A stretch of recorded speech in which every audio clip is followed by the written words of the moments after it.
حامد صاحب میں آپ سے کچھ کہنا چاہتا ہوں، آپ کو کچھ یاد دلانا چاہتا ہوں، آپ کو ماضی کے دھندلکوں میں لے جانا چاہتا ہوں۔ 2014 تو آپ کو یاد ہی ہوگا۔ 2014 میں آپ پر حملہ ہوا اور آپ کو گولیاں لگیں اور آپ کی حالت کافی غیر تھی۔ اسپتال آپ پہنچے، میں انعام گھر بند کر کے، یعنی جو میرا شو تھا اس کو ختم کر کے میں آپ کے پاس پہنچا۔ اسپتال پہنچا کیونکہ میں اس میں جیو میں کام کرتا تھا۔ جب میں وہاں پہنچا تو میں نے دیکھا کہ آپ بہت بری حالت میں تھے اور ابھی تک آپ آپریشن تھیٹر میں نہیں گئے تھے۔ آ رہے تھے لوگ، آنے جانے کا سلسلہ ابھی جاری تھا۔ ایک صاحب کو باہر سے آنا تھا، کچھ لوگ اور بھی آپ کے پاس آئے ہوئے تھے۔ نام لینا نہیں چاہتا کیونکہ پردہ پوشی رکھنا غالب ہے، اور پردہ پوشی رکھنا اس لیے غالب ہے ہماری گفتگو پر، ہماری باتوں پر، کیونکہ ہم ستار العیوب کے ماننے والے ہیں۔ اسی کو پوچھتے ہیں، اسی کی عبادت کرتے ہیں جو ہمارا پروردگار ہے، جو ستار العیوب ہے۔ میں نے آپ کے ساتھ ساتھ اسٹریچر کے اپنے قدم بڑھائے اور مجھے پتہ چلا کہ آپ کا آپریشن ہونا ہے۔ ڈاکٹر پال کہہ رہے تھے کہ آپ کا آپریشن ہوگا، لیکن اس کے لیے دستخط ضروری تھے کیونکہ آپ کی جان جا سکتی تھی۔ آپ کے بھائی عامر میر آپ کے پاس نہیں موجود تھے، بھابھی تشریف نہیں لائی تھیں اور آپ اکیلے تھے، کوئی آپ کا پرسان حال نہیں تھا اس وقت۔ میں نے دستخط کیے تھے آپ کی جان بچانے کے لیے۔ دستخط ہونے کے بعد آپ کا آپریشن ہوا جو قریباً 4 گھنٹے جاری رہا۔ اس کے بعد پھر تمام ہی لوگ تشریف لائے تھے اور سب پوچھ رہے تھے اور سب مجھ سے پوچھ رہے تھے، اور جیو کی طرف سے میں ہی ترجمان بن کر میڈیا سے بات کرنے کے لیے بھی گیا تھا۔ اس دوران آپ نے ایک دعویٰ کیا تھا، اور دعویٰ آپ کا یہ تھا کہ مجھ پر حملہ ISI کے جناب ظہیر الاسلام صاحب نے کروایا ہے۔ ہم سب آپ کی بات سن رہے تھے، میں آپ سے متفق اس وقت بھی نہیں تھا، لیکن چونکہ آپ کی حالت بہت غیر تھی اس لیے میں آپ کا ساتھ دے رہا تھا۔ میں نے 17 مرتبہ جیو کی اسکرین پر آ کر آپ کے ان جملوں کی معافی مانگی، اور پھر جب بعد میں کمیشن بنا اور کمیشن کے سامنے آپ پیش ہوئے اور بیان ریکارڈ کرایا آپ نے، اس میں آپ نے انکار کر دیا کہ میں نے یہ بات جو کہی تھی وہ غلط تھی، ایسی بات نہیں تھی۔ آج تک وہ کمیشن کی رپورٹ منظر عام پہ نہیں آ سکی۔ میرا پہلا سوال آپ سے نہیں ہے بلکہ ISI سے، کہ وہ رپورٹ کیوں منظر عام پہ نہیں آتی جس میں انہوں نے یہ کہا ہے، باقاعدہ کہا ہے کہ ظہیر الاسلام کا اس واقعے سے کوئی تعلق نہیں تھا۔ آپ کو ڈھیل دی گئی، یا آپ کو ڈھیل دی گئی ہے، آپ کو کچھ نہیں کہا گیا۔ آپ پھر لندن چلے گئے بیٹی کے پاس، آپ کی طبیعت ابھی ایسی نہیں تھی کہ آپ پروگرام کر سکتے، اور آپریشن کے بعد آپ نے سب سے پہلے مجھے ہی بلایا تھا، مجھ سے ہی باتیں کی تھی، اور مجھ سے جو باتیں کی تھی وہ صرف امانت ہے، میں کبھی وہ باتیں نہیں دہراؤں گا۔ میں امانت دار آدمی ہوں، بہت ساری باتیں میں نے اگر بول چینل پر بھی کچھ باتیں کی ہیں تو وہ اتنی ہی کی ہیں جتنی کرنی چاہیے تھیں، باقی اس کی پھر میں نے ظاہر ہے کہ کچھ جملے جذبات میں ایسے تھے جو قابل گرفت تھے، تو میں نے عدالت میں معافی مانگی اور میں اپنی معافی پر قائم۔ لیکن میں آپ سے یہ کہنا چاہتا ہوں کہ جو آپ کے نظریات اور خیالات ہیں، اگر آپ اس سڑکوں پر کہنے کے بجائے اپنے دل میں یا اپنے دوستوں میں محدود رکھیں تو کیا مناسب نہیں؟ کیونکہ یہ آپ کے خیالات ہیں، یہ قوم کے نہیں ہیں۔ میں آپ کے خیالات سے متفق نہیں ہوں، لیکن آپ کی عزت کرتا ہوں۔ بس ایک چھوٹا سا کام مجھ سے نہیں ہو سکا، لیکن بات یہ کہ میں عزت کرتا ہوں میں۔ اب یہ تو نہیں ہوگا نا کہ آپ سڑکوں پہ کھڑے ہو کر کچھ بھی کہتے پھریں۔ جناب آصف غفور صاحب نے آپ کو عزت دی، آپ کو بلایا، آپ کو پریس بریفنگ میں بلایا، تعلقات سب بحال کرنا چاہتے ہیں، غلط فہمیاں دور کرنا چاہتے ہیں، لیکن اس کا یہ مطلب تو نہیں ہے کہ آپ کھڑے ہو کر آپ نے کیا کیا کہا ہے، اور آپ کہہ رہے ہیں وہ نامعلوم افراد نہیں ہے، ہم ان کو جانتے ہیں، تو بتاؤ نام ان کا، بتاؤ نا، اگر آپ جانتے ہیں تو بتائیں، ہم سننا چاہتے ہیں۔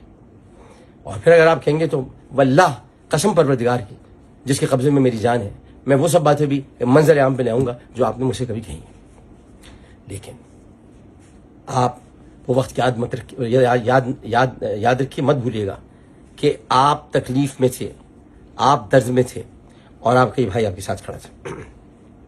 پھر آپ نے مجھ سے کہا اپنے شو میں جانا عامر عالم آن لائن میں، اور میں نے گالیاں کھائیں اس پر میں نے گالیاں کھائیں، اور آپ نے کہا یہ کہنا کہ جب میں اسپتال پہنچا تو میں نے پاکستان زندہ باد کے نعرے لگائے، اور میں نے میں تو سادگی میں ہی مارا جاتا ہوں، کبھی مجھ پہ تیسری شادی کا الزام لگ جاتا ہے، کبھی کچھ لگ جاتا ہے، سادگی ہے میری کہ میں کرتا کچھ نہیں ہوں لیکن ہو کچھ جاتا ہے میرے ساتھ۔ اور میں نے اس کے بعد آپ کے کہنے پر میں نے کہا کہ آپ نے پاکستان کا زندہ باد کا نعرہ لگایا، آپ نے پرچم بلند کیا، آپ کو چھوٹا سا ہم نے پرچم دیا، آپ نے بلند کیا، جو دیا تھا آپ کو، یہ بات حقیقت بھی تھی، لیکن زندہ باد کے آپ نے نعرے لگائے مجھ کو نہیں پتا تھا، لیکن یہ کہ آپ کو پرچم دیا تھا، آپ نے کہا. اب میں نے آ کے ٹیلی ویژن پر یہ کہا کہ حامد میر صاحب تو زندہ باد کے نعرے لگائے، تو اس پر لوگوں نے بنایا ہاں حامد میر صاحب زخمی ہوئے، اس کے بعد اترے، پھر اسپتال گئے، اسپتال میں بھی انہوں نے زندہ باد کا نعرہ لگایا، اس کے بعد اسٹیشن پر لیٹتے زندہ باد کا نعرہ لگایا، پھر ان کو نرس لینے آئی، اس کو دیکھا انہوں نے زندہ باد کا نعرہ لگایا. لوگوں نے میرا بڑا مذاق اڑایا اس میں چپ رہا. لیکن اب آپ جو کر رہے ہیں، آپ کے پیچھے میں لگ جاؤں گا، میں آپ کو بتا رہا ہوں یہ غلط کر رہے ہیں آپ. تحقیقات کے بنا کسی بھی ادارے پر الزام لگانا بہت تکلیف دہ ہے، بہت برا ہے. حالانکہ اب میں آپ کو اگر کچھ یاد دینا چاہوں، نواز شریف آپ کو دیکھنے آئے تھے. اندر کا منظر بتاؤں، میں تھا، خواجہ آصف تھے، عامر میر تھے، نواز شریف صاحب تھے، آپ بھابھی تھیں. عامر میر اس وقت کیا کہہ رہے تھے بتاؤں؟ سن سکیں گے؟ خواجہ آصف کیا کہہ رہے تھے سن سکیں گے؟ کیا سب بتا دوں؟ کیا امانتیں ظاہر کر دوں؟ کیا امانتوں کا خائن بن جاؤں؟ کیا بتا دوں کہ آپ کے نظریات کیا تھے، کیا چاہتے ہیں؟ یا پھر میں وہ بتاؤں آپ کو کہ جب میں اسپتال میں آپ کو دیکھنے آیا تھا ایک دن اور اکیلے میں آپ نے 1 گھنٹہ مجھ سے کچھ باتیں کی تھی، میں وہ بتاؤں؟ یا گاڑی میں آپ کے ساتھ کہیں جا رہا تھا تو آپ نے مجھ سے کچھ باتیں کی تھی، میں بتاؤں؟ میں خائن نہیں ہوں، میں باتوں کو دل میں رکھتا ہوں، راز ہم نے کبھی ظاہر نہیں کرتا. اس لیے میں آپ کو مشورہ دینا چاہتا ہوں، آپ سے ملتمس ہوں کہ آپ اپنی للو یہ زبان ہے اس کو بند رکھیں اس کو. بہت کچھ آپ غلط کہہ رہے ہیں، انتہائی غلط کہہ رہے ہیں. میں خود کچھ جاہلانہ پریشانیوں میں مبتلا ہوں، اور جاہلانہ پریشانی ایسی کہ انتہائی گھٹیا اور جاہل اور بزداد قسم کی لڑکی جھوٹے الزامات لگا رہی ہے. اس لیے میں فوری طور پر آپ کو جوابات نہیں دے سکا. وہ میں اس کے لیے کورٹ جا رہا ہوں، وہ ایک الگ بات ہے. لیکن یہ میں آپ کو بتا دوں کہ آپ جو کچھ بھی کر رہے ہیں وہ انتہائی غیر مناسب کر رہے ہیں. آپ کو یہ زیب نہیں دیتا جب تک کہ یہ معلوم نہ ہو، تحقیقات نہ ہو.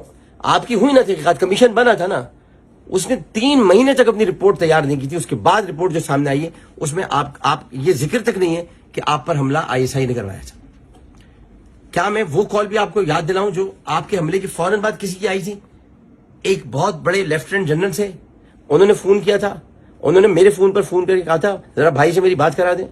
اور پھر میں نے کان کے پاس فون لے جا کر آپ کو ان کی گفتگو سنوائی تھی. آپ ہاں کر رہے تھے، جی اچھا. اور بعد میں انہوں نے مجھ سے کہا آپ کا بہت بہت شکریہ، میں آپ کو ہمیشہ یاد رکھوں گا. وہ مجھے ہمیشہ یاد رکھتے ہیں، لیکن انہوں نے آپ سے بات کی تھی. میرے پاس سارے جو لوگ تھے وہ مجھے فون کر رہے تھے اور کہہ رہے تھے کیا کہہ رہے ہیں. ان ساروں کے نام میں نہیں بتا سکتا، بہت سے ریٹائر ہو چکے ہیں، بہت سے اب نہیں. جو منظر عام پر ہیں ان کو تو یہ واقعہ پورا معلوم بھی نہیں ہے. تو پھر آپ مجھے بتائیے آپ یہ کیا کر رہے ہیں؟ اگر اس طرح ISI کو لوگوں کو مروانا ہوتا ہے یا کسی پر کوئی ظلم کرنا ہوتا ہے یا گرفتار کرنا ہوتا ہے تو ISI نام بتا کے کام کرتی ہے. کبھی کوئی قاتل اپنا نام بتاتا ہے، کبھی کوئی اغوا کار اپنا نام بتاتا ہے، کبھی کوئی جاسوسی کرنے والا اپنا نام بتاتا ہے. ہو سکتا ہے میری جاسوسی ہو رہی ہے، کبھی نام بتائیں گے؟ وہ نام ہی تو نہیں بتاتے. یہ تو ان کا کام نام ہی بتاتے. جو نام بتاتے ہیں وہ نہیں ہوتے، اور جو اگر پکڑے جائیں نام نہ بتائیں وہ ہنستے ہیں، نام نہیں بتاتے. تو آپ کو کیا پتا کیا ہو رہا ہے کیا نہیں ہو رہا ہے؟ وہ نام کیوں بتائیں گے آپ کو؟ عجیب سی بےوقوفانہ بات ہے. وہ نام ان کا طور ہے، لیکن وہ تو طور پہ پہنچ گئے. حضرت موسیٰ کو طور پہ پہنچنے میں 40 سال لگے تھے، وہ تو 40 سے پہلے پہنچ گئے طور پہ. اور وہ کہہ رہے ہیں کہ جناب وہ آئے ماسک پہنے ہوئے تھے. میں نے دنیا میں ایسا آدمی نہیں دیکھا جو مکمل ماسک پہنے ہوئے آدمی کو اندر آنے کی دعوت دیتا ہوں. وہ چوٹیاں گوندنے والا آدمی تو ہو سکتا ہے، لیکن وہ گھر کا دروازہ اس کو نہیں کھولنا چاہیے. ہاں وہ چوٹیاں ضرور گوندے. چوٹیاں کیا ہے میں اب اس چیز کو کچھ اور مطلب مت لیجیے. چوٹیاں جو باندھی جاتی ہے، گوندی جاتی ہے. تو اب اس میں آپ مجھے بتائیں کہ ایسے آدمی کی بات پر کیسے یقین کیا جائے؟ تو آپ بھی ذرا خیال کیجئے، غور کیجئے، اور میری ان باتوں کو دل سے سنیے گا. میں آج بھی آپ کی عزت کرتا ہوں، آپ سے محبت کرتا ہوں. کہیں ایسا نہ ہو کہ محبت جو ہے وہ ساجن والی محبت میں بدل جائے اور اس کے بعد پھر آپ کو بھی چننا پڑے میں ادھر جاؤں کہ ادھر جاؤں. اب میں کیا کروں؟ آپ آخر میں لوگ آپ ایسی محبت میں مبتلا ہو جائیں کہ آپ کہیں میں کس سے محبت کرتا ہوں یہ مجھے پتہ نہ چلے. تو ایسا نہ کیجیے گا. بہت بہت شکریہ.